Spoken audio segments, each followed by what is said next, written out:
Welcome to Manonmani IAS academy. 9 June 2026 அன்று தினமணி செய்தித்தாளின் முக்கிய குறிப்புகளை பார்ப்போம். தமிழ்நாடு காவல்துறை சார்பில் புதிதாக அமைந்துள்ள அரசின் பெண்களின் பாதுகாப்பினை மேம்படுத்தும் சிங்கப்பெண் சிறப்பு அதிரடிப்படை இன்று தொடங்க உள்ளார். ஸோ அதனுடைய முக்கிய சிறப்பு அதிரடிப்படையின் செயல்பாடுகளை பற்றி பார்ப்போம். இதில் பொது இடங்களில் பெண்கள் மற்றும் குழந்தைகளுக்கு எதிரான வன்முறையை தடுக்கிறது, அதேமாரி பொறுப்புடைய அனைவரையும் ஒருங்கிணைந்து பாதுகாப்பான சமூகத்தை உருவாக்குதல், பெண்கள் மற்றும் குழந்தைகளுக்கு உகந்த சமூகத்தை உருவாக்கும் நோக்கில் மக்கள் இயக்கமாக செயல்படுதல், பொது இடங்களில் கண்காணிப்பு மற்றும் சுற்றுலா காவல் பணிகளை மேற்கொள்ளுதல், குற்றங்கள் நிகழ வாய்ப்புள்ள பகுதிகளை கண்டறிந்து நடவடிக்கை மேற்கொள்ளுதல், காவல்துறையின் இருப்பை உறுதி செய்து பெண்கள் மற்றும் குழந்தைகளிடையே நம்பிக்கையை ஏற்படுத்தல், மேலும் பல செயல்பாடுகள் அடங்கியுள்ளன. இதில் முக்கியமான ஒரு 6 செயல்பாடுகளை பற்றி பார்த்தோம். அப்போது பெண்கள் பொதுவாக பார்த்தீங்கன்னாக்கா இந்த சிங்கப்பெண் சிறப்பு அதிரடிப்படைன்றது பார்த்தீங்கன்னாக்கா பெண்களுக்கும் அதேமாரி குழந்தைகளுக்கும் சமூகத்தில் ஏற்படக்கூடிய பிரச்சனையிலிருந்து அவர்களை பாதுகாக்க கொண்டு வந்த ஒரு பாதுகாப்பு தான் சிங்கப்பெண் சிறப்பு அதிரடிப்படை அப்படின்னு சொல்லுவாங்க. இதன் மூலிமா மக்களுக்கு நல்ல ஒரு விழிப்புணர்வு ஏற்படுறது மட்டும் இல்லாமல் பாதுகாப்புக்காகவும் சில நடவடிக்கைகள் அரசின் மூலமாக ஏற்படக்கூடிய வாய்ப்பு உள்ளது. பிரிக்ஸ் நாடுகள். இப்போ பிரிக்ஸ் அப்படின்றது என்ன அப்படின்றத நம்ம முதல்ல பார்த்துருவோம். பிரிக்ஸ் அப்படின்னா என்னன்னா, உலகளவில் வேகமாக வளர்ந்து வரும் முக்கிய பொருளாதார நாடுகளின் கூட்டமைப்பாகும். ஸோ வேகமாக வளரக்கூடிய நாடுகளுடைய கூட்டமைப்பு தான் இந்த பிரிக்ஸ் அப்படின்றத நம்ம பார்ப்போம். இந்த பிரிக்ஸில் பார்த்தீங்கன்னா தற்பொழுது 11 நாடுகள் இணைந்து ஒரு கூட்டமைப்பாக செயல்படுகின்றன. முதல்ல பிரிக்ஸினுடைய விரிவாக்கம் பற்றி பார்ப்போம். பிரிக்ஸ்னா பின்னா Brazil, Russia, India, China, south Africa நாடுகளுடைய முதல் எழுத்தை பார்த்தீங்கன்னாக்கா இணைத்து பிரிக்ஸ் அப்படின்றத வச்சிருக்கிறாங்க. இப்போ ஆரம்பத்தில் பார்த்தீங்கன்னா 5 நாடு தான் இருந்தது. முதல்ல அது ஆரம்பிக்கும் போது பார்த்தீங்கன்னாக்கா 5 நாடுகளுடைய தொடங்கப்பட்ட இந்த அமைப்பு 2024ஆம் ஆண்டில் மேலும் பல நாடுகள் இணைந்ததன் மூலமாக 11 நாடுகளாக கொண்ட கூட்டமைப்பாக விரிவடைந்துள்ளது. ஸோ பார்த்தீங்கன்னாக்கா பிரேசில், ரஷ்யா, இந்தியா, சைனா, தென்னாப்பிரிக்காவுக்கு அப்புறம் பார்த்தீங்கன்னாக்கா எகிப்து, எத்தியோப்பியா, ஈரான், சவுதி அரேபியா, ஐக்கிய அரபு எமிரகம், இந்தோனேஷியா நாடுகள் இணைந்து பார்த்தீங்கன்னாக்கா 11 நாடுகளாக இருக்குது. இதனுடைய தோற்றம் வளர்ச்சி பற்றி நமக்கு தெரியணும் இல்லையா? இப்போ இது பார்த்தீங்கன்னாக்கா இந்த அமைப்பு ஸ்டார்ட் பண்ணது 2006 தான். அதுக்கு முன்னாடியே பார்த்தீங்கன்னாக்கா முதல் கூட்டம் மாதிரி ஒன்று கூட்டியிருப்பாங்க 2001. முதலில் கோல்ட்மேன் சாக்ஸ் அப்படின்ற ஒரு நிறுவனத்தினுடைய தலைமை பொருளாதார நிபுணர் தான் இதை உருவாக்குனார். அவர் பேர் ஜிம் ஓ நீல் அப்படின்னு அர்த்தம். ஜிம் ஓ நீல் இவர் தான் பார்த்தீங்கன்னாக்கா இந்த பிரிக் அப்படின்ற ஒரு அமைப்பை ஏற்படுத்தணும் அப்படின்னு சொல்லிட்டு முதல்ல உருவாக்குறது ஜிம் ஓ நீல் அப்படின்றவர் தான். 2006 இந்த 4 நாடுகளின் அப்போ பார்த்தீங்கன்னாக்கா சவுத் ஆப்பிரிக்கா இருந்திருக்காது. 2006 இந்த 4 நாடுகளின் வெளியுறவு அமைச்சர்கள் நியூயார்க்கில் சந்தித்ததன் மூலம் அதிகாரப்பூர்வமாக இந்த அமைப்பு உருவாக்கப்பட்டது. அப்போ அதிகாரப்பூர்வமாக பார்த்தீங்கன்னாக்கா உருவாக்கப்பட்டது பார்த்தீங்கன்னா 2006 அப்போ ஸ்டார்ட் ஆகும்போது பார்த்தீங்கன்னா 4 நாடு தான் இருந்திருக்குது. 2011 தென்னாப்பிரிக்கா, சவுத் ஆப்பிரிக்கா இணைந்ததை தொடர்ந்து பிரிக்ஸ் அப்படின்ற பெயர் மாற்றம் பெற்றது. அப்போ 2006 பார்த்தீங்கன்னாக்கா உருவானது.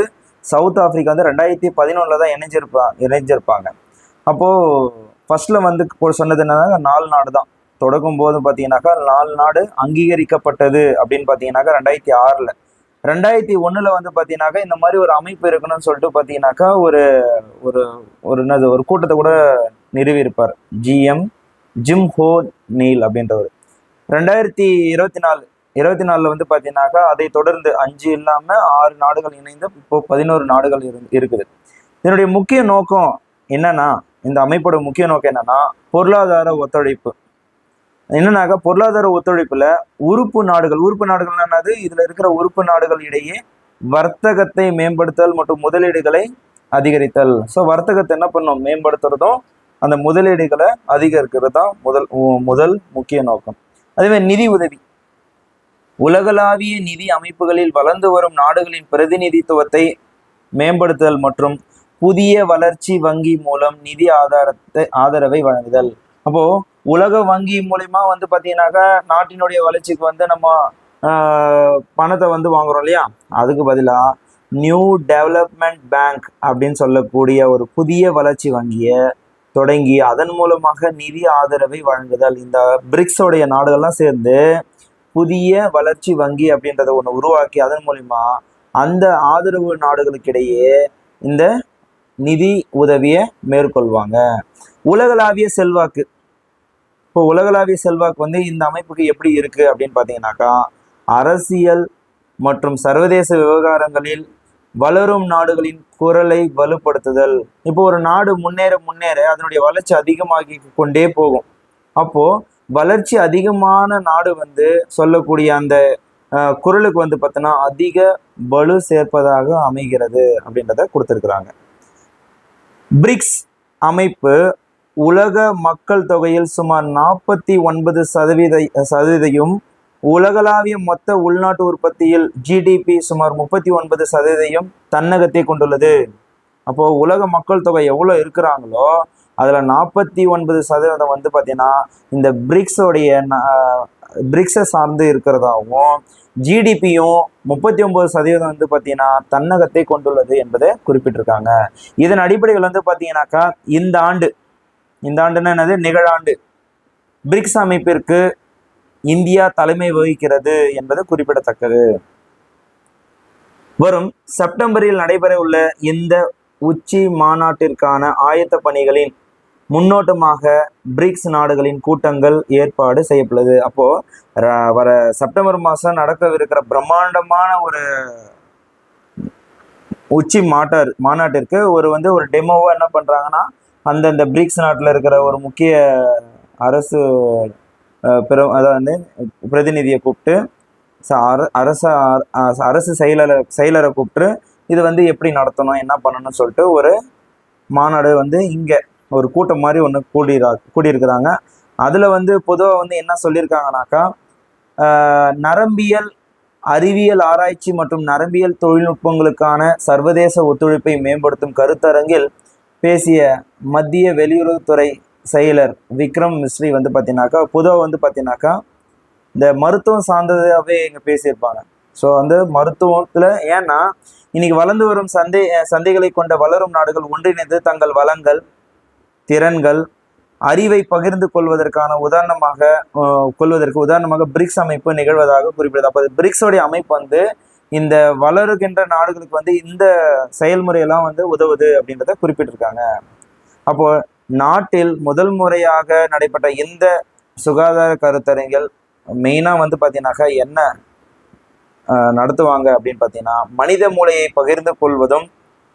புரிந்து கொள்வதும் நரம்பியல் கோளாறுகளை தீர்வு காணும் பிரிக்ஸ் நாடுகளை சேர்ந்த முன்னணி நரம்பியல் விஞ்ஞானிகள், மருத்துவர்கள், கல்வியாளர்கள், ஆராய்ச்சியாளர்கள் ஒருங்கிணைந்தனர் அப்படின்றத குறிப்பிட்டிருக்காங்க. இப்போ பொதுவாக இந்த கருத்தரங்கில் இந்த கான்ஃபரன்ஸ்ல என்ன கொடுத்துருக்குறாங்கன்னா, அறிவியல் அமர்வுகள், சிறப்பு சொற்பொழிவுகள், குழு விவாதங்கள், மருத்துவ கண்ணோட்டத்திலான உரைகள், SGPCயின் மனித மூளைத்தண்டு அட்லஸ் குறித்த முக்கிய தரவு வெளியீட்டு ஆகியவை நடைபெற்றன என்பதை சொல்லியிருக்கிறாங்க. ரேபிஸ் என்று சொல்லக்கூடிய வெறிநாய் நோய், அது பார்த்தீங்கன்னாக்கா தமிழக அரசு வந்து பார்த்தீங்கன்னாக்கா அனைத்து நகராட்சிகளிலும் விலங்கு பிறப்பு கட்டுப்பாட்டு மையங்களை வந்து 2031 நிறுவப்பட்டு உயிரிழப்பை முற்றிலுமாக குறைக்க வேண்டும் என்பதை அறிவுறுத்தியுள்ளனர். 2031 பார்த்தீங்கன்னா அடுத்த 5 ஆண்டுக்குள்ள எல்லா நகராட்சிகளிலும் விலங்கு பிறப்பு கட்டுப்பாட்டு மையத்தை அமைக்கணும். இதனால இந்த ரேபிஸ் நோயால நிறைய பேர் உயிரிழப்புக்கு ஏற்படுத்துது. அது அப்படி அதை குறைக்கிறதுக்காக இதை ஏற்படுத்தியிருக்காங்க. ஸோ மாநிலங்களவையில் வந்து பார்த்தீங்கன்னாக்கா ஒரு மாநிலங்களவை உறுப்பினர் வந்து காலியாக உள்ள நிலையில் அதற்கு வந்து பார்த்தீங்கன்னாக்கா தேர்தல் நடைபெற உள்ளது. இது ஒற்றை மாற்று வாக்கு மூலம் தேர்ந்தெடுக்கப்படுவார்கள். ஒற்றை மாற்று வாக்கு மூலம் அப்படின்றது வந்து மறைமுக தேர்தல் மூலியமாக தேர்ந்தெடுக்கப்படும். அதில் வந்து பார்த்தீங்கன்னாக்கா இன்று ஆட்சி அமைந்துள்ள தாவேக்குடைய மெஜாரிட்டியில் வந்து பார்த்தீங்கன்னாக்கா தமிழகத்தில் காலியாக உள்ள ஒரு மாநிலங்களவை உறுப்பினர் பதவிக்கு காங்கிரஸ் சார்பில் போட்டியிடும் பிரவீன் சக்கரவர்த்தி போட்டியின்றி தேர்வாக உள்ளார் அப்படின்றத குறிப்பிட்டிருக்காங்க. இந்த ஒரு காலியிடம் வந்து ஏற்கனவே வந்து பார்த்தீங்கன்னாக்கா மாநிலங்களவை உறுப்பினராக இருந்த CV சண்முகம் சட்டப்பேரவை தேர்தலில் வென்றதால் தனது MP பதவியை ராஜினாமா செய்ததாக குறிப்பிட்டுள்ளார்கள். சரி, இந்த மாநிலங்களவையுடைய தேர்தல், மாநிலங்களவைன்னா என்ன, அந்த தேர்தல் எப்படி நடத்தப்படுவது, அதை எப்படி தேர்ந்தெடுக்கப்படுகிறார்கள், அவருடைய தகுதிகள் என்ன அப்படின்றத பார்ப்போம். நம்மளுடைய இந்திய நாடாளுமன்றம் அப்படின்றது வந்து பார்த்தீங்கன்னாக்கா எப்படி தமிழ்நாடு போன்று இருக்கக்கூடிய இந்தியா ஃபுல்லாக பார்த்தீங்கன்னா 28 மாநிலம் இருக்குது. இதில் ஒரு 6 மாநிலத்தில் வந்து பார்த்தீங்கன்னாக்கா சட்ட மேலவை, சட்டமன்ற கீழவை, சட்டமன்ற மேலவை, சட்டமன்ற கீழவை உள்ளது. தமிழ்நாட்டிலே வந்து பார்த்தீங்கன்னாக்கா இப்போ சட்டமன்ற கீழவை தான் வந்து பார்த்தீங்கன்னா சட்டப்பேரவை நம்ம சொல்கிறோம். சட்டமன்ற மேலவைன்னு சொல்லக்கூடியது வந்து பார்த்தீங்கன்னா எடுத்துட்டாங்க. அது மாதிரி பார்த்தீங்கன்னா நாடாளுமன்றத்தில் வந்து பார்த்தீங்கன்னாக்கா 2 அவைகளை கொண்ட நாடாளுமன்றம் வந்து பார்த்தீங்கன்னாக்கா மக்களவை, மாநிலங்களவைன்னு சொல்லுவோம். இது வந்து பார்த்தீங்கன்னாக்கா என்றைக்குமே வந்து பார்த்தீங்கன்னாக்கா அதை யாராலும் எடுக்கவே முடியாது. அப்போது மாநிலங்களவை அப்படின்றது வந்து பார்த்தீங்கன்னாக்கா ராஜ்யசபா அப்படின்னு சொல்லுவோம். இது வந்து பார்த்தீங்கன்னாக்கா இந்தியாவில் இருக்கக்கூடிய தேர்ந்தெடுக்கப்பட்ட சட்டமன்ற உறுப்பினர்களால் மறைமுகமாக தேர்ந்தெடுக்கப்பட்டு அந்த மாநிலங்களவை உறுப்பினர்களாக அமர்கின்றனர். லோக்சபான்னு சொல்லக்கூடிய மக்களவையில் வந்து பார்த்தீங்கன்னாக்கா மக்களால் நேரடியாக தேர்ந்தெடுக்கப்பட்டு மக்களுடைய பிரதிநிதியாக லோக்சபாவில் அமைகின்றனர். இதில் வந்து பார்த்தீங்கன்னா கீழவை, அது வந்து மேலவை அப்படின்னு சொல்லக்கூடியது மாநிலங்களவைன்னு சொல்லக்கூடிய மாநிலங்களவை, ராஜ்யசபா இது எல்லாமே ஒன்று தான். இப்போ மேலவை சொல்லக்கூடிய மாநிலங்களவையில் வந்து பார்த்தீங்கன்னாக்கா 250 உறுப்பினர்களை கொண்டது. இதில் வந்து பார்த்தீங்கன்னா 238 உறுப்பினர்கள் வந்து மாநில சட்டமன்ற உறுப்பினர்கள் மற்றும் யூனியன் பிரதேச சட்டமன்ற உறுப்பினர்களால் மறைமுக தேர்தல் மூலம் தேர்ந்தெடுக்கப்படுகின்றனர். இது வந்து இந்த தேர்ந்தெடுக்கப்படுகிறவர்கள் வந்து பார்த்தீங்கன்னா ஒரு 12 பேர், 238 பேர் வந்து இவர்கள் மூலியமா வருவார்கள். மீதி இருக்கிற 12 பேர் வந்து பார்த்தீங்கன்னா குடியரசுத் தலைவரால் நியமனம் செய்யப்படுகிறார்.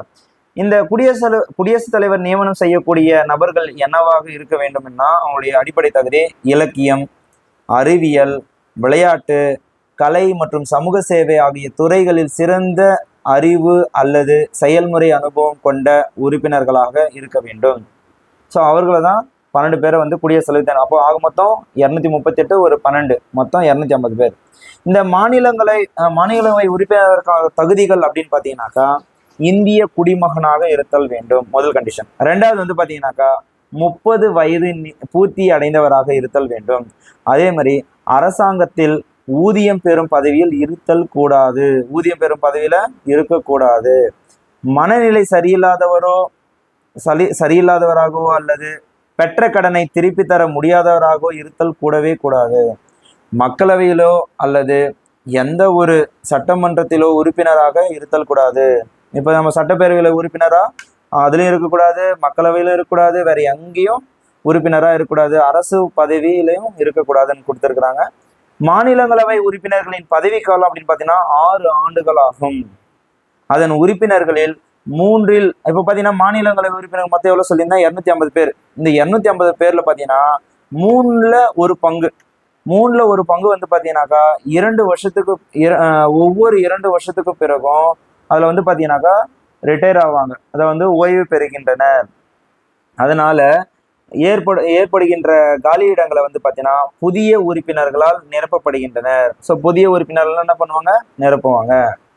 அப்போ துணை குடியரசுத் தலைவர் பதவி பதவி வழி மாநிலங்களவையின் தலைவராக செயல்படும். அப்போ இதுக்கு யார் தலைவரா இருப்பாங்க, ஸ்பீக்கரா இருப்பாங்க மாநிலங்களவைக்குன்னு பாத்தீங்கன்னாக்கா துணை குடியரசுத் தலைவராக தான் இருப்பாங்க. இப்ப இருக்கக்கூடிய துணை குடியரசுத் தலைவர் யாருன்னா சிபி ராதாகிருஷ்ணன். மாநிலங்களவையின் துணைத் தலைவர் வந்து பாத்தீங்கன்னாக்கா இந்த 250 பேர்ல ஏதாவது ஒரு உறுப்பினரை மாநிலங்களுடைய துணை தலைவரா வந்து தேர்ந்தெடுப்பாங்க. அதுல இருக்கிற உறுப்பினர்களால். இப்ப தேர்தல், இது தேர்தல் எப்படி நடைபெறும்? நான் ஆல்ரெடி சொல்லியிருந்தேன், மறைமுக தேர்தல் மூலியமாக தான் தேர்ந்தெடுக்கப்படுகிறார்கள். அப்ப தேர்ந்தெடுக்கப்பட்ட மாநில சட்டமன்ற உறுப்பினர்களால், அதாவது தமிழ்நாட்டுல மாநிலம் இல்லையா, பாண்டிச்சேரி யூனியன் பிரதேசம், இங்கேயும் சட்டமன்றம் நடந்தது, அங்கேயும் சட்டமன்ற தேர்தல் நடந்தது. இதுல தேர்ந்தெடுக்கப்பட்ட பிரதிநிதிகளாலும் யூனியன் பிரதேசத்தில் தேர்ந்தெடுக்கப்பட்ட பிரதிநிதிகளாலும் மறைமுக தேர்தல் மூலமாக தேர்ந்தெடுக்கப்பட்டு அனுப்புவார்கள். அதன்படி பாத்தீங்கன்னாக்கா தமிழகத்தில் மொத்தம் 18 உறுப்பினர்களை கொண்டது. ஸோ அதில் வந்து பார்த்தீங்கன்னா ஒரு காலியிடம் உள்ளதாக நிரப்பப்பட்டதனால் அடிப்படையில் இப்போ வந்து அதை தேர்ந்தெடுக்கிறாங்க இல்லையா. அப்போ கொடுத்துருக்காங்க, தேர்ந்தெடுக்கப்பட்ட மாநில சட்டமன்ற உறுப்பினர்களால் ஒற்றை மாற்று வாக்கு மூலம் விகிதாச்சார பிரதிநிதித்துவ முறையில் மாநிலங்களவை உறுப்பினர்கள் தேர்ந்தெடுக்கப்படுகின்றனர். இந்த தேர்தல் முறை மறைமுக தேர்தல் எனப்படும். இவர்கள் மக்களால் தேர்ந்தெடுக்கப்படுவதில்லை. இவங்களை வந்து மக்களால், இப்ப நம்ம ஓட்டு போட்டு தேர்ந்தெடுத்தோம் இல்லையா, அந்த மாதிரி எல்லாம் தேர்ந்தெடுக்க மாட்டாங்க. மறைமுக தேர்தல் மூலமா தான் தேர்ந்தெடுக்கப்படுகிறது. அதாவது நாம தேர்ந்தெடுத்த ஒரு பிரதிநிதி இருப்பார் இல்லையா, அந்த பிரதிநிதியினோ இல்ல மற்ற பிரதிநிதிகளை அடிப்படையாக வைத்து மறைமுக தேர்தல் மூலியமாக தேர்ந்தெடுக்கப்படுவார்கள். அதன் பிரகாரம் போட்டியின்றி தேர்வாக போகிறார் அப்படின்றத பிரவீன் சக்கரவர்த்தி வந்து பார்த்தீங்கன்னா கொடுத்துருக்குறாங்க. இப்போ மத்திய அரசாங்கம் வந்து பார்த்தீங்கன்னா உமீத் இணையதளம், அதில் வந்து பார்த்தீங்கன்னாக்கா இந்த உமீத் இணையதளத்தில் வக்பு சொத்துக்கள் பதிவேற்றம் செய்யணும் அப்படின்றத குறிப்பிட்டிருக்காங்க. இதில் வந்து பார்த்தீங்கன்னாக்கா வக்பு சொத்துக்கள் வந்து பார்த்தீங்கன்னாக்கா இந்தியா ஃபுல்லாக வந்து நிறைய இருக்கு. அது எல்லாமே வந்து பார்த்தீங்கன்னாக்கா இந்த உமீத் இணையதளத்தை வந்து பதிவேற்றம் செய்யணும். இப்போ நம்ம தமிழ்நாட்டுடைய சிறுபான்மையினர் நலத்துறை அமைச்சர் யாருன்னு பார்த்தீங்கன்னாக்கா எம்ஏ ஷாஜகான். திரும்ப கொடுத்துருக்குறாங்க பாருங்க. உமீத் இணையதளத்தில் விடுபட்ட வக்பு சொத்துக்களை பதிவேற்றம் செய்ய தமிழக அரசு நடவடிக்கை எடுக்க வேண்டும். மனிதநேய மக்கள் கட்சி தலைவர் MH ஜவாஹிருல்லா வலியுறுத்தியுள்ளார். கொடுத்திருக்கிறாரு. உமீத் இணையதளத்தில் நாட்டில் உள்ள அனைத்து வக்பு சொத்துக்களின் விவரங்களையும் பதிவேற்றம் செய்ய வேண்டும் என்பது மத்திய அரசு கொண்டு வந்துள்ள வக்பு திருத்த சட்டத்தின் விதியாகும். அதன்படி நாட்டில் உள்ள அனைத்து வக்பு சொத்துக்களையும் விரைந்து உமீத் இணையதளத்தில் பதிவு செய்யப்படுவது கட்டாயமாக குறிப்பிட்டுள்ளது. கோல் என்று அழைக்கப்படுகிற நிலக்கரி சுரங்கத்துறை அமைச்சர் யாருன்னு பார்த்தீங்கன்னாக்கா கிஷன் ரெட்டி. லோக் அதாலத் அப்படின்னு சொல்லக்கூடியது மக்கள் நீதிமன்றம். லோக் அதாலத்னா மக்கள் நீதிமன்றம்.